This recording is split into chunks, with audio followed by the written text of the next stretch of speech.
Amamos a Jesús. Amamos a las personas.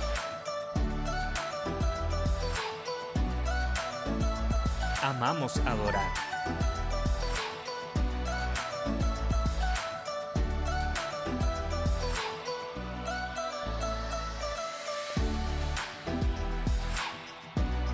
Somos su iglesia.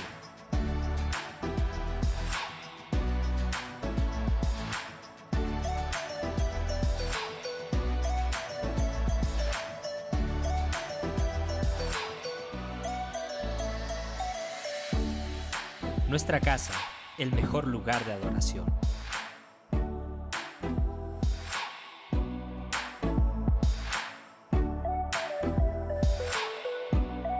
Iglesia, la puerta in-house.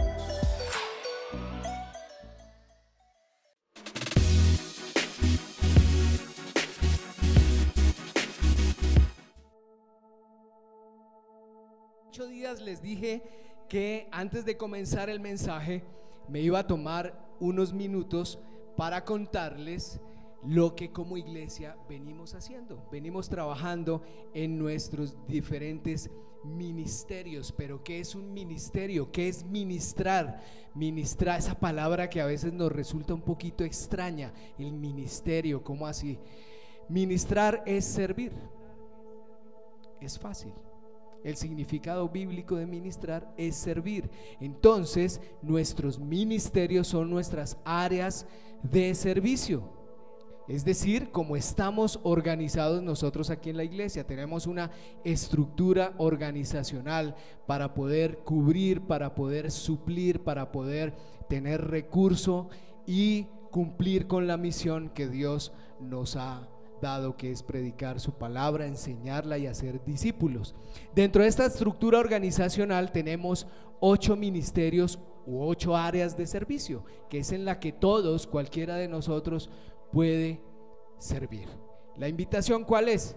Si usted tiene en su corazón ese sentir de servir, levante la mano, hable con mi esposa y dígale: pastor, queremos servir aquí en la iglesia, aquí están mis manos, yo quisiera involucrarme también, quiero ser parte, quiero aportar un granito de arena, estos son mis dones, estos son mis talentos, esto es lo que hay y quiero ponerlo a disposición también de la iglesia. Todos los que estamos aquí somos servidores.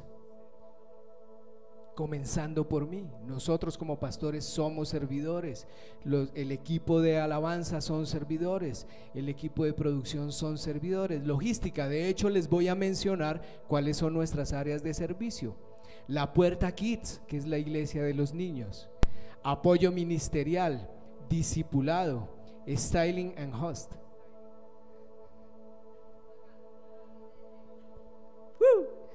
Alabanza, intercesión, producción, medios y logística. Son 8. Entonces voy a contarles de aquí en adelante uno por uno para que ustedes sepan qué es lo que hacemos aquí. Entre semana, créanme que estamos bastante ocupados aquí construyendo, planeando, ejecutando, haciendo cosas para que la iglesia crezca, para que la iglesia tenga áreas donde todos podamos involucrarnos y podamos crecer espiritualmente. Bien, hoy les voy a hablar de la Puerta Kids, nuestros chiquitines. Hermoso, ese ministerio es absolutamente hermoso. Siempre he creído que las personas que aman a los niños tienen el corazón más cerca de Jesús. De hecho, Jesús en Mateo 19 dice o dijo en un momento dado a sus discípulos: dejen que los niños vengan a mí, no los detengan, dijo el Señor, pues el reino del cielo les pertenece a los que son como estos niños. Los niños le pertenecen al Señor y el Señor dice que aprendamos de ellos, que tengamos corazón de niño para acercarnos a Él. Bien, aquí hay unas fotos de nuestros pequeñines, voy a hacerme por acá para que las puedan ver. Hay unas fotos de este ministerio de la iglesia de los niños. Para los que no saben, funcionamos en el piso 12. En este momento ya los chiquitines bajaron a tomar su clase, su tiempo. Nuestras profes, que son unas personas bien importantes, bien especiales que Dios ha dispuesto, porque no cualquiera puede estar al cuidado y sobre todo a la enseñanza de los niños. Y si están por aquí, les voy a pedir que levanten la mano. Alejita, estás por aquí. Yorladis no vino hoy. Sarita está abajo, ya bajó. Mafe también bajó, aquí está Mafe, ok, para que las vayan identificando. Valerie no está por aquí, no llegó, está abajo también, ok, Valerie. Majo también está abajo. Majo la vieron, ella estaba sentada aquí adorando con nosotros. Y Julieta, ¿dónde está Julieta? También ya bajó. Bueno, ellas son nuestras profes y están bajo la dirección de mi esposa. Mi esposa es la cabeza de este ministerio. ¿Qué hacemos en La Puerta Kids? Ahí pueden ver ustedes en las fotos lo que hacemos. Quiero hacer claridad de algo, y es que la iglesia de los niños o La Puerta Kids no es una guardería. Para que lo tengamos claro, a veces pensamos que es el lugar donde nos tienen a los niños y los entretienen allá para que no molesten acá y nosotros podamos atender a la prédica. Bueno, en parte sí es así, pero no se trata de eso. Realmente es el lugar donde los niños van a aprender acerca de Dios, acerca de Jesús en su lenguaje. Estas profes están capacitadas. Quiero decirles que hay una de ellas, Yorladis, que es profesional en educación especial. Ella es educadora especial y ella trabaja no solamente con niños, sino trabaja con los papás de la mano y también con los profesores, digamos, en el caso de la enseñanza ya del colegio. Es decir, que nosotros tenemos aquí personas idóneas, y las demás profes que son equipo de apoyo, déjenme decirles que tienen un corazón absolutamente hermoso con los niños. Pueden estar tranquilos que sus hijos están en muy buenas manos. Trabajamos con material propio y trabajamos con un material especializado de E625, no solamente con los niños sino con los papás. Es decir, que lo que abajo se les enseña a los niños también involucra a los papás para que entre semana puedan hacer las tareas con sus hijos y ayudarles también, y que los papás también sepan qué es lo que estamos enseñando a estos pequeñines. Bien, ¿aburrido La Puerta Kids? No creo. La verdad, se divierten, pero de una manera envidiable, y tratamos de hacerlo muy dinámico. De hecho, vamos rotando con el programa, y en un fin de semana vamos a tener con ellos el Cinema Kids. Entonces les proyectamos una película. Vamos a tener otra actividad que se llama el Masterchefcito, para que aprendan también a cocinar y cuando crezcan sean así como Fernando, unos excelentes chefs, unos excelentes cocineros en casa. También tenemos Adora Kids. Vamos a enseñarles a adorar, vamos a enseñarles a que exploren con los instrumentos y que descubran sus talentos, y no hay nada más hermoso que ver a los niños con sus manos levantadas, con sus ojitos cerrados, adorando al Señor. Celebramos los cumpleaños, los consentimos, los cuidamos, comen helado, comen ponqué, se untan, la pasan buenísimo. Ese es el ministerio de La Puerta Kids. Yo quiero que usted le dé un aplauso a estas personas que lo hacen posible. Gracias, y dentro de 8 días les voy a contar, sigo con otro ministerio, todavía no les voy a decir cuál es. Bien, ahora sí empiecenme a contar tiempo, no me van a descontar los 5 minutos que me gasté. Padre, te damos gracias, Señor, por este tiempo.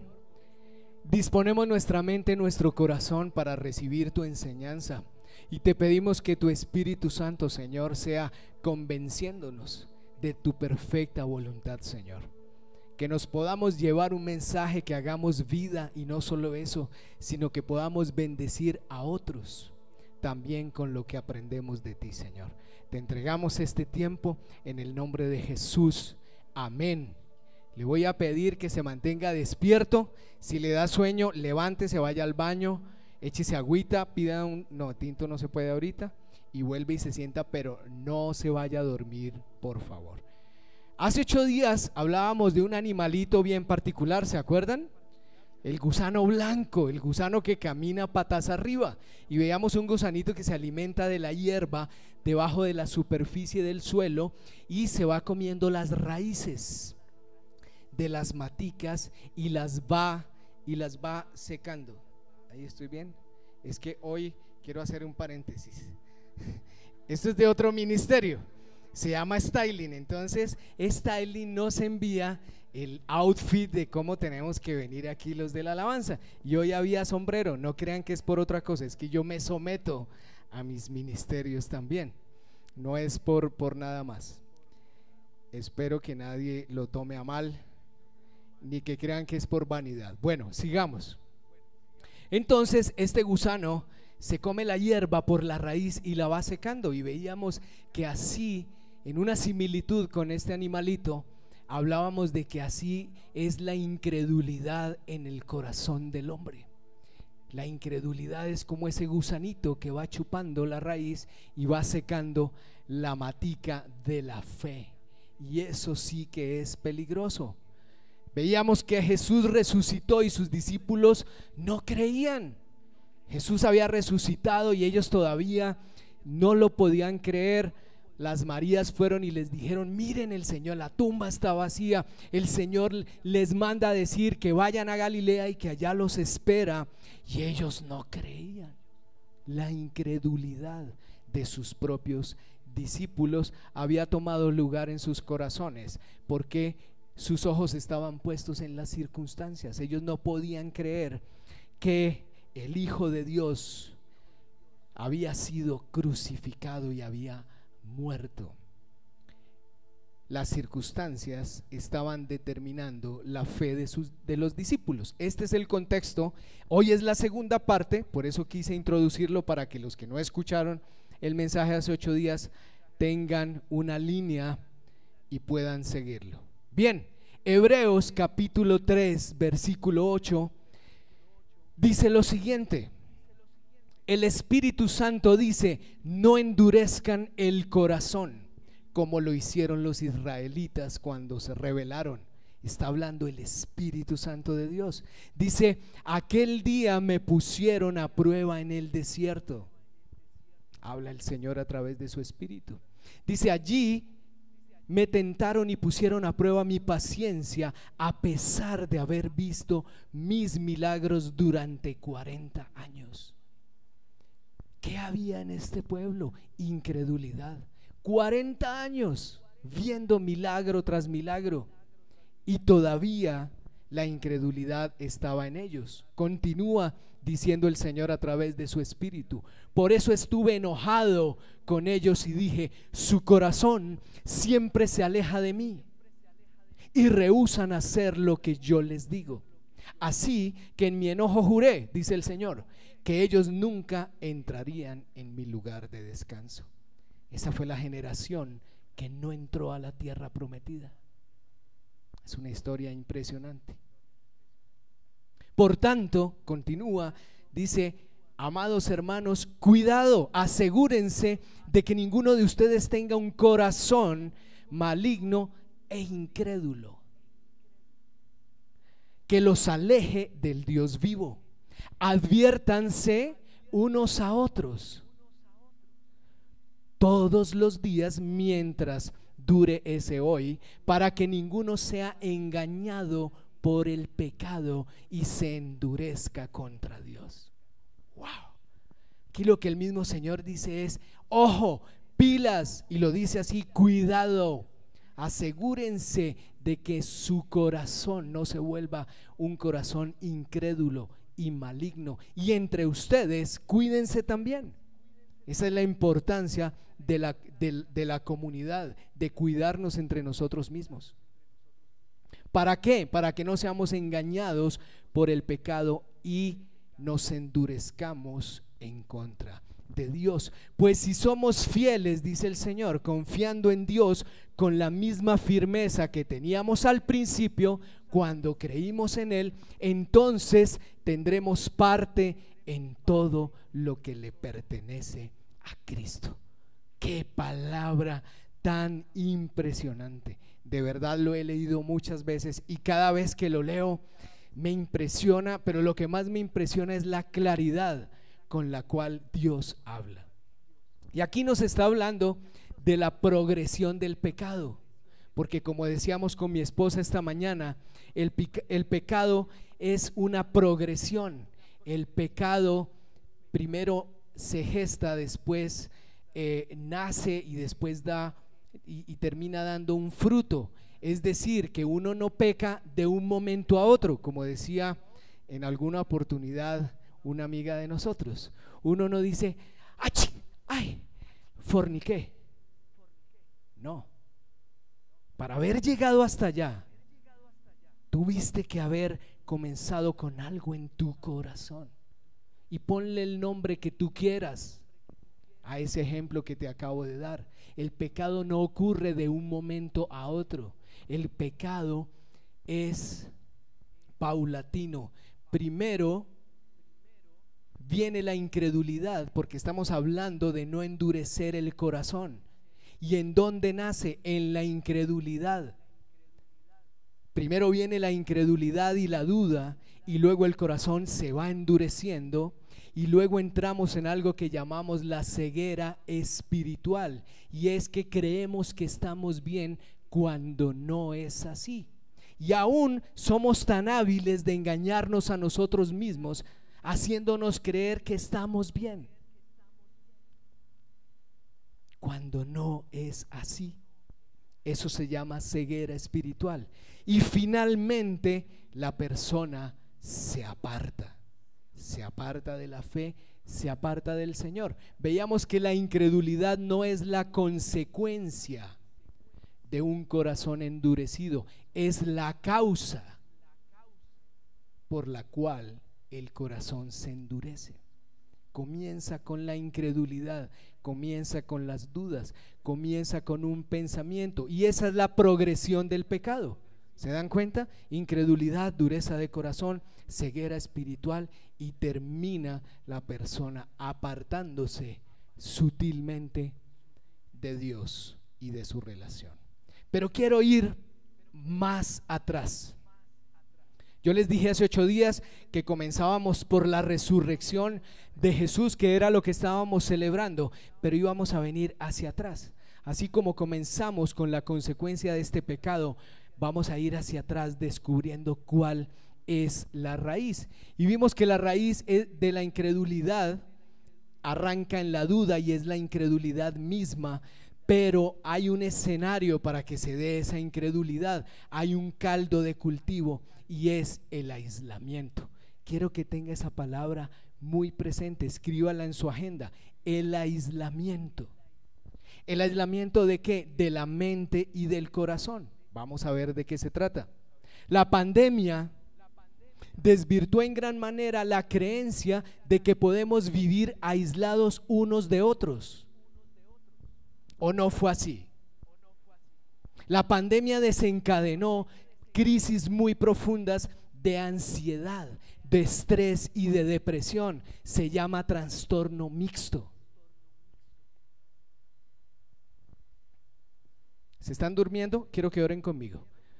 Señor, en el nombre de Jesús, te pedimos, Señor, que quites toda oposición a tu palabra. En el nombre de Jesús reprendemos y echamos fuera todo espíritu de estupor que quiere venir a robarse el mensaje en este día para tu iglesia. Lo echamos fuera en el nombre de Jesús. Todo espíritu que quiere traer ceguera espiritual a tus hijos, Señor, lo echamos fuera de este lugar. En tu nombre, Señor Jesús, amén. No se me duerman, por favor. El enemigo quiere dormirlos para que ustedes no entiendan esta verdad. Si necesita levantarse, salga, respire y vuelva y entre al salón. Yo no tengo ningún problema con eso. Bien, hay que tener cuidado con esa creencia de que Jesús y yo es lo único que importa. Es una verdad, sí, pero nosotros no estamos diseñados para estar solos. Fuimos diseñados para relacionarnos con Dios y con los demás. La vida cristiana se basa en las relaciones. Jesús y sus discípulos formaron la comunidad de los creyentes, es decir, la iglesia. Por eso me encanta escuchar que las personas que nos visitan se quedan porque se sienten en familia. Esa es la idea. La tortica, el cafecito, el ponqué, la sala, el lugar, el abrazo, la sonrisa, es porque nos interesa forjar relaciones, porque no fuimos diseñados para vivir aislados. La ansiedad, la depresión y el estrés de la pandemia se vio reflejada en nuestra salud mental. Miren las estadísticas. En Estados Unidos, casi el 90% de las hospitalizaciones en este tiempo son por trastornos mentales después de la pandemia. El aislamiento. Yo tenía a mi esposa desesperada en la pandemia.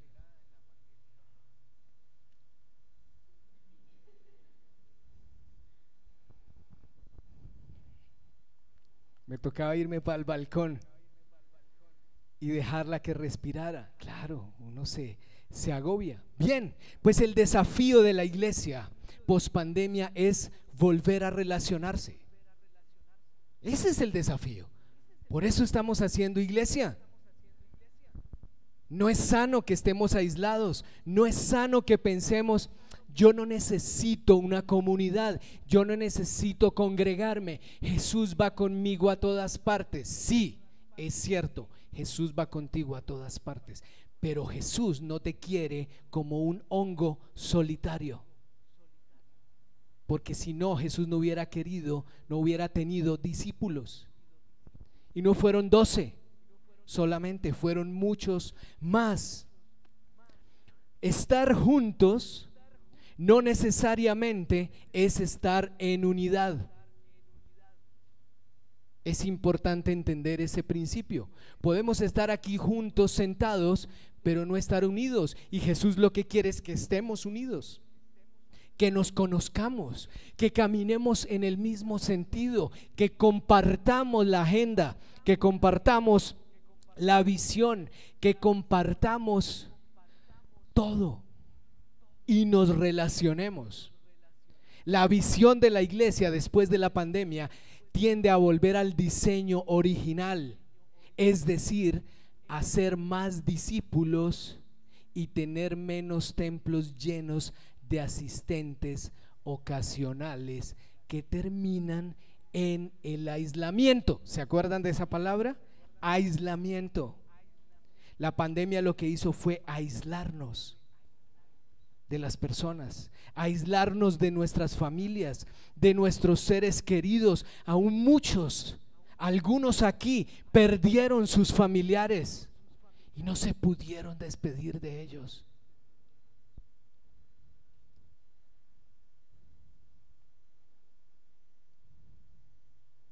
Pero aquí hay familia.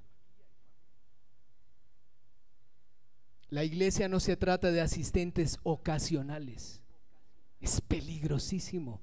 La iglesia se trata de comunidad, de conocernos, de saber de qué sufres, de qué te duele, cómo te puedo ayudar, qué puedo hacer por ti, o cómo me puedes tú ayudar a mí. Esa es la comunidad de los creyentes. Es esa. Ese es el gran desafío de la iglesia hoy. El pastorado se da en las relaciones, iglesia, no se da en la posición. Si hay algo, si hay una ventaja que ustedes pueden tener con nosotros aquí como pastores de esta iglesia, es que nosotros no guiamos ni pastoreamos desde la posición. Yo soy el pastor y ustedes me obedecen. Nosotros pastoreamos y lideramos desde las relaciones, desde la cercanía. Por eso ustedes se dan cuenta que frecuentemente los llamamos. ¿Cómo estás? ven, vamos a comer algo, tomémonos un café, comámonos una hamburguesa. Yo invito. Me dicen a mí. Y yo digo, bueno, está bien, yo me dejo bendecir. No, nosotros bendecimos. Nosotros somos una iglesia que recibe, pero que también da. Queremos relacionarnos, nos gusta saber quiénes son ustedes y que ustedes sepan quiénes somos nosotros. Que no son, ¿y quién será Andrés y Liliana? ¿Y de dónde vienen? ¿Y en dónde viven? ¿Y qué comen? ¿Y de qué sufren? No sabemos nada de nuestros pastores. No, conózcannos. Queremos conocerlos. Eso era lo que hacía Jesús con sus discípulos. El verdadero pastorado que produce frutos se da desde las relaciones, no desde la posición.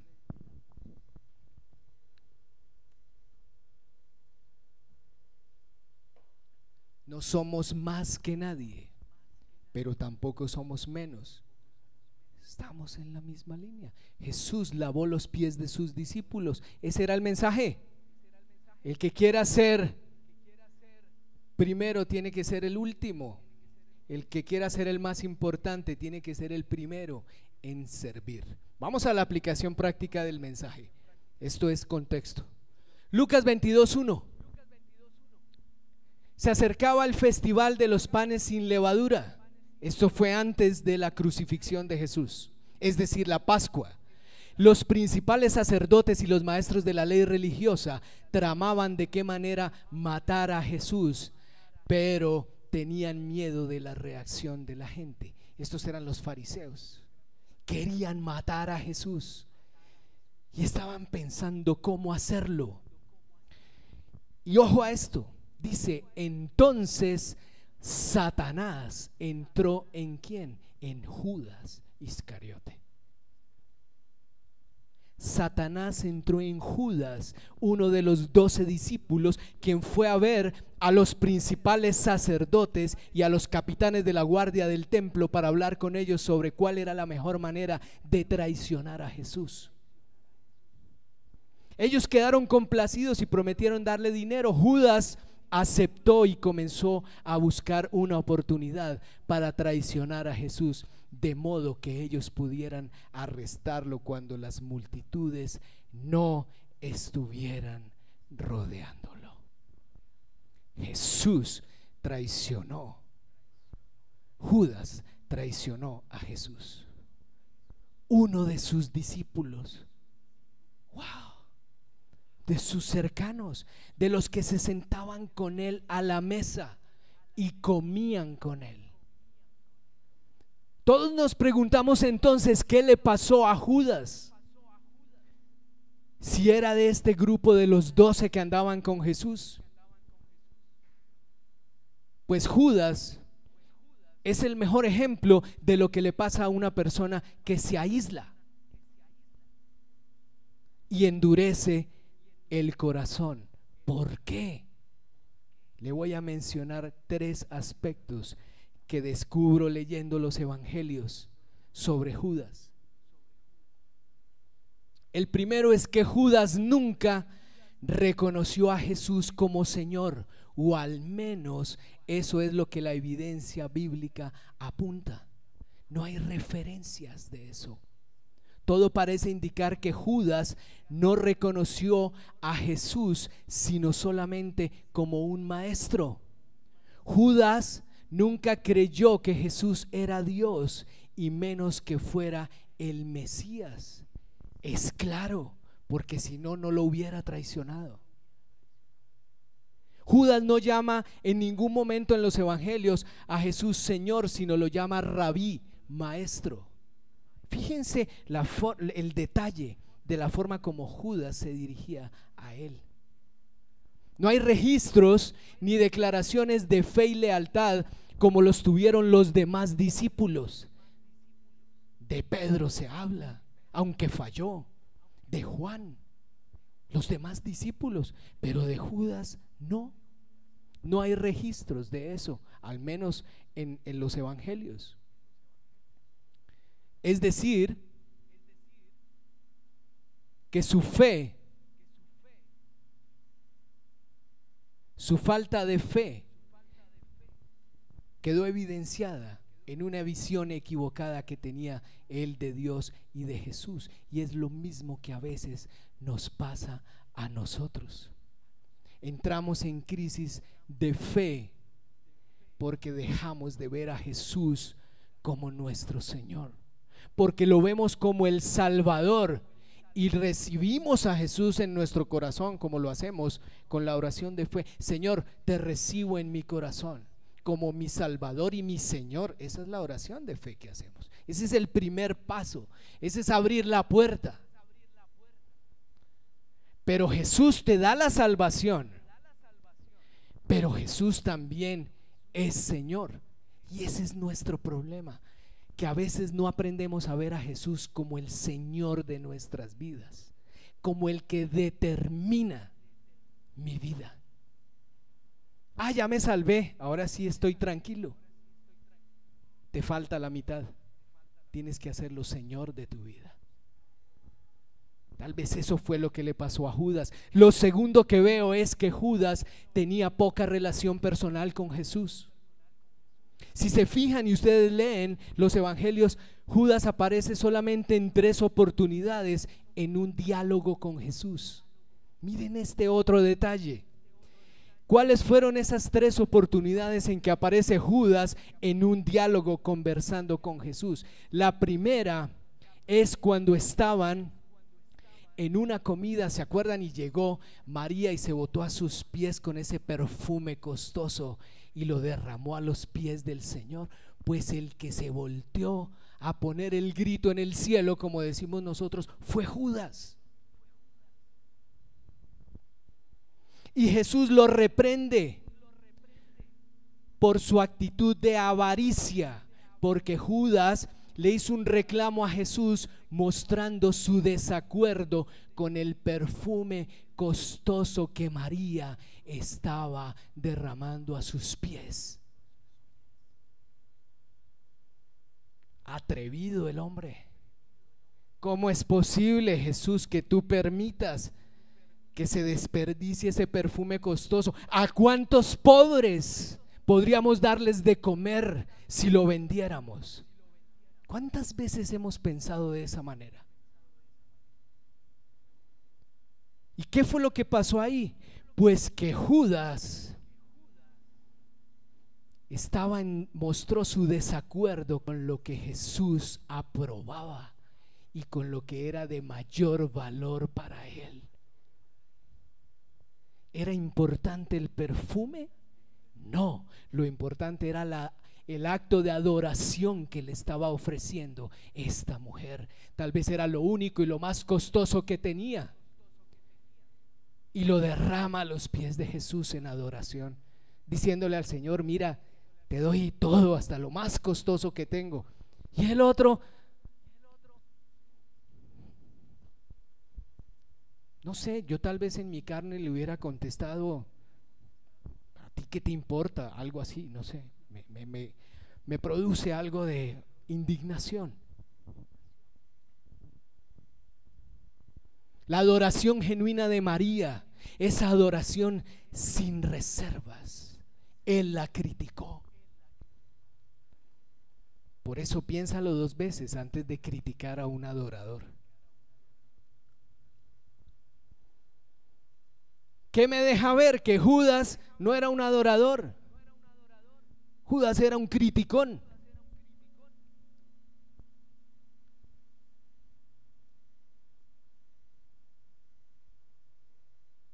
Y no solamente era un criticón, sino que lo expresaba públicamente y se lo decía al Señor en su misma cara. Segundo diálogo que encuentro yo de Judas con Jesús, y es cuando Judas niega su traición al mismo Jesús. Después de esto se encuentran en la última cena y entonces Jesús dice: uno de ustedes me va a traicionar. Y él de una vez pega el brinco y dice: no, yo nunca. Más o menos esa fue la actitud, ¿no? Que pues así me lo imagino yo. Nunca, Señor. Y la tercera fue cuando se acercó y selló su traición con un beso en la mejilla y lo entregó a los soldados romanos. 3 apariciones de Judas con Jesús. Judas no solo traicionó la confianza de Jesús, sino de los otros 11 que andaban con él. Y lo conocemos así como Judas el traicionero. Pero había más sobre Judas. ¿Qué le pasó a Judas? ¿Por qué Judas actuó así? ¿Por qué Judas hizo lo que hizo? Bien, vamos un poquito más allá. Judas era el tesorero de los discípulos. Judas manejaba la bolsa de dinero. Wow, interesante. Y dice la palabra en Juan 12:6 que Judas era un ladrón, porque acostumbraba a quedarse con el dinero de la bolsa que le habían dado Jesús y sus discípulos para que administrara. Tremendo el corazón de Judas. Era un ladrón. Y entonces él, mientras que reclamaba indignado y manifestaba su interés por los pobres, cuando se derramó el perfume, con la otra mano estaba sacando la platica de la bolsa, robándole a Jesús. Yo me pregunto, ¿quién se atreve a robarle a Jesús?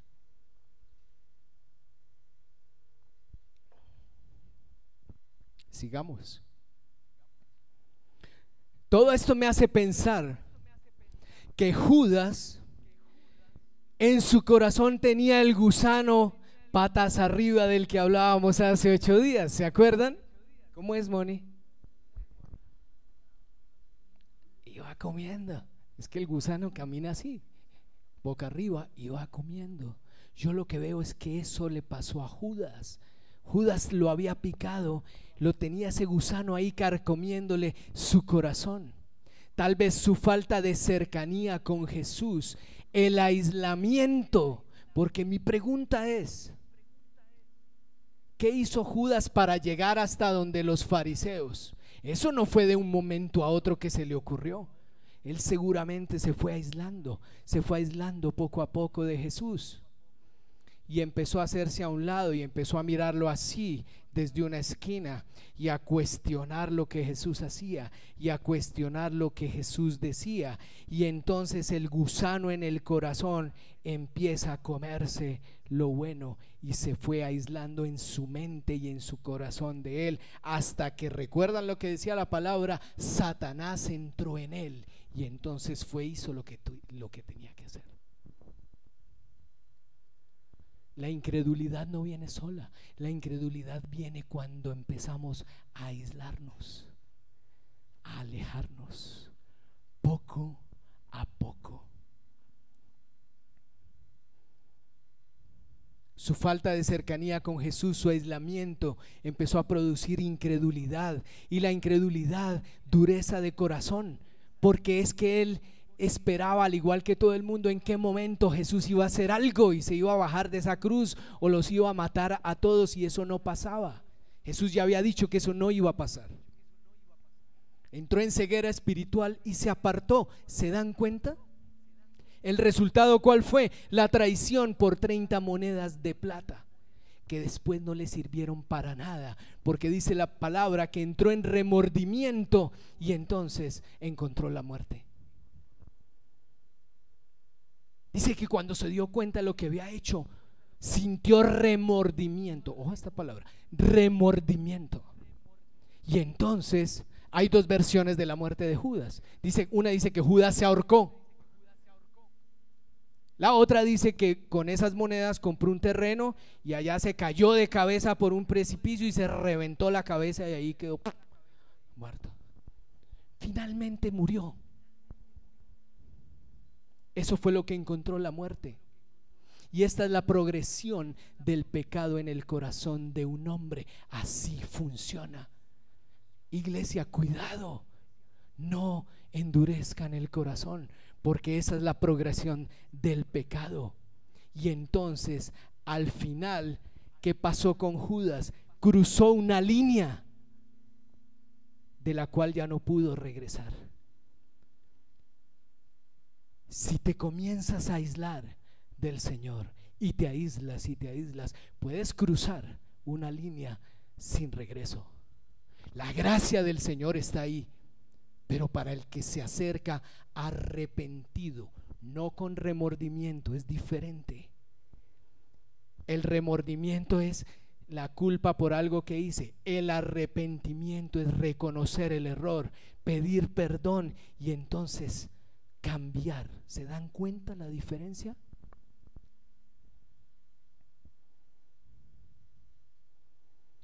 ¿Qué pasó entonces con los otros discípulos? Solo 11 vieron a Jesús resucitado. Judas se perdió de ver a la resurrección del Señor porque no aguantó. Se ahorcó el hombre. Y los otros sí lograron ver a Jesús después de que resucitó. ¿Recuerdan cuando Él se apareció? Las Marías volvieron a adorar a Jesús, se le botaron a sus pies, y aún Pedro, que lo había negado 3 veces, logró volver. Y aquí encuentro esa diferencia. Pedro se arrepintió. Pedro negó a Jesús 3 veces, pero se arrepintió y le mostró arrepentimiento al Señor, y el Señor lo recibió y volvió a tener parte con Él. Y no solo eso, lo hizo la roca de la iglesia. Sobre Él fundó su iglesia.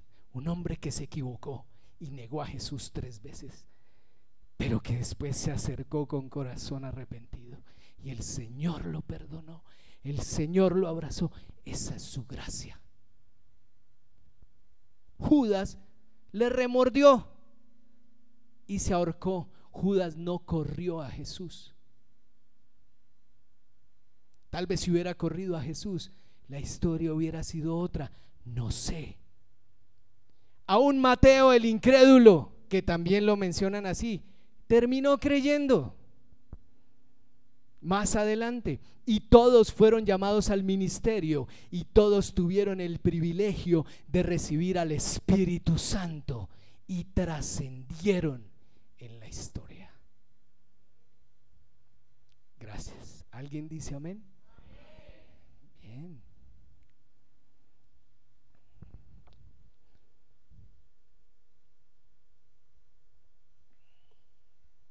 Ahí me regalan un poquito de café, gracias. Gracias, Pedro. Ve, aquí hay un Pedro. Pedro, ¿me amas?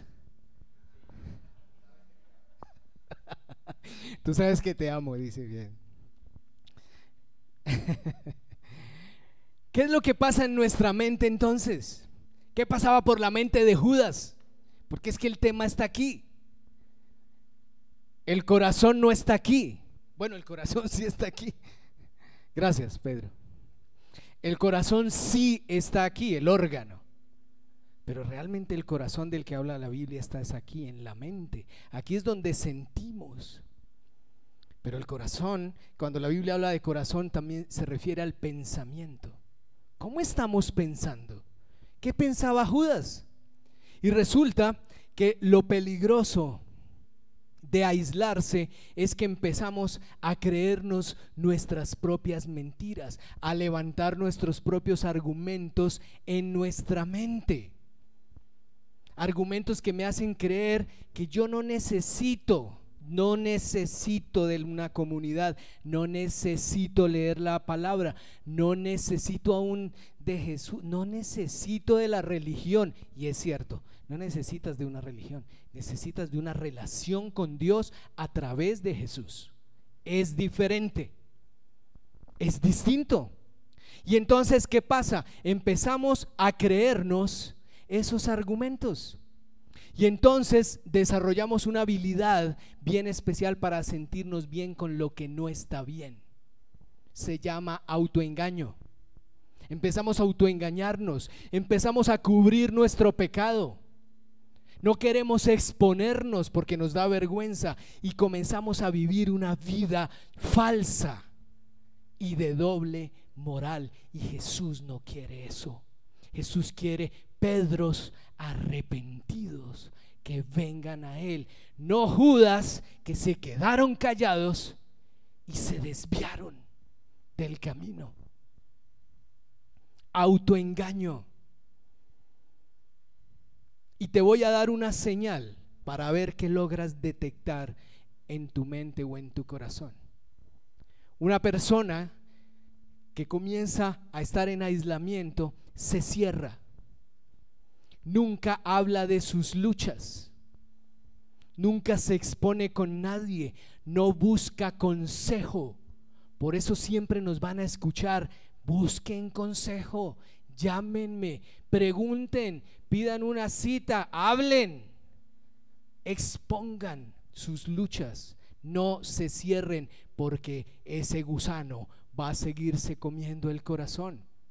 Y cada vez más confían en sus propios argumentos. Esos son síntomas. Es una manifestación de orgullo y de incredulidad y por lo tanto de rebelión contra Dios. Por eso si hay algo que Dios estima es la humildad cuando vamos a Él y le abrimos nuestro corazón. Es decir, que si tú decides ocultar la lucha que tienes con tu pecado al punto de creer que estás bien, eso te puede pasar y lo normalizas. Ah, no, normal, aquí estoy, no me ha pasado nada, no me he muerto, sigo bien. Y normalizas tu pecado y el pecado está debajo del tapete. Acuérdate del gusano, el gusano está comiendo ahí y tarde o temprano te va a pasar la factura como a Judas. Que no te pase lo que le pasó a Judas. No normalices el pecado. Cuando normalizas el pecado y lo sigues ocultando, lo que haces es darle más espacio a ese pecado para operar en tu mente y en tu corazón, y en consecuencia le estás dando más y más poder. Y es ahí donde viene la dureza del corazón y terminamos fingiendo. Escuché un predicador que me encanta en esta semana y decía: no hay un lugar donde finjamos más que en la iglesia.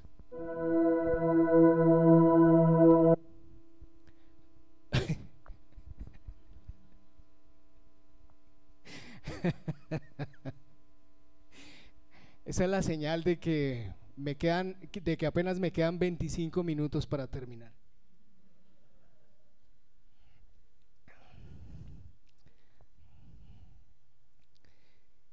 Conclusión, iglesia, al final de todo, dureza.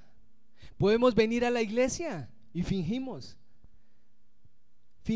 que estamos bien, nos estamos autoengañando. La iglesia no es para eso. La iglesia es para tratar con el pecado que nos aleja de Dios. Para eso estamos nosotros. Entonces, voy a concluir en esta idea: ahorcado o arrepentido, ahorcado como Judas o arrepentido como Pedro. ¿Cuál de las dos? No sé. Por eso esta prédica se llama que no termines ahorcado. Así se llama este mensaje.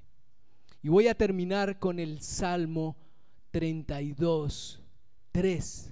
Dice lo siguiente: mientras me negué a confesar mi pecado, mi cuerpo se consumió y gemía todo el día. Día y noche, dice el salmista, tu mano de disciplina pesaba sobre mí y mi fuerza se evaporó como agua al calor del verano. Finalmente te confesé todos mis pecados y ya no intenté ocultar mi culpa. Me dije: le confesaré mis rebeliones al Señor y tú me perdonaste. Toda mi culpa desapareció, dice el salmista. Esta es la salida, iglesia. ¿Se dan cuenta? Jesús no quiere que sigamos cargando con culpas en el corazón y que terminemos ahorcados. Jesús lo que quiere es que le busquemos y seamos honestos con Él. Y entonces dice al final: toda mi culpa desapareció. El pecado, iglesia, hay que exponerlo, hay que sacarlo a la luz, porque así es que se le quita el poder que tiene. Comportarse como Judas es de necios y de incrédulos. Comportarse como Judas es de aquellos que no representan la fe, y sin fe es imposible agradar a Dios. ¿Sabes qué pasa cuando logras exponer tu pecado delante de Dios? Eres libre. Amén. Amén. Esa es la libertad que Jesús nos ofrece. ¡Uah! Me descargué, ya me saqué ese taco que me tenía aquí, que no me dejaba tranquilo. Encontré la misericordia del Señor, encontré su gracia. Nadie quiere ser el Judas de la película. ¿Cuántos aquí quieren ser como Judas? Levanten la mano. Ninguno. Nadie quiere ser el Judas. Pero ¿cuántas veces nos comportamos de la misma manera? ¿Y cuántas veces nos acostumbramos a no darnos cuenta? Solo tienes dos caminos: o endureces tu corazón y te apartas y terminas traicionando a Jesús y a los tuyos, o te arrepientes y buscas el lugar de la gracia que está disponible para todos en Cristo Jesús. El arrepentimiento, la palabra dice: en el arrepentimiento y la calma está su salvación. En la serenidad y la confianza está su fuerza, dice el Señor. Isaías 30:15. Es en el arrepentimiento y en el reposo de saber que estamos descansando en su gracia, en su salvación, y que nuestra confianza está puesta en Él. Le voy a invitar a que adore una vez más con nosotros y se tome estos minutos. Hable con Dios ahí donde usted está. Si quiere, dígale: Señor, yo me arrepiento de mi pecado. Yo me arrepiento de haber cargado con este pecado oculto y seguirlo ocultando. Y es como un gusano que me ha estado comiendo, me ha estado carcomiendo mi fe. Hay incredulidad en mi corazón, Señor, pero yo te pido perdón. Déjame encontrar tu gracia, Señor. Yo vengo como Pedro delante de ti, arrepentido. Necesito tu gracia, tu perdón. Necesito tu sangre que me lava, que me limpia, Señor. Hagamos borrón y cuenta nueva. Yo quiero disfrutar de esa vida que tú me das. Resucita, Señor, en mi vida lo que murió. Y hoy, Señor, recibo tu salvación, pero te pido, Señor, que también seas eso, el Señor de mi vida. Gracias, Señor. Amén.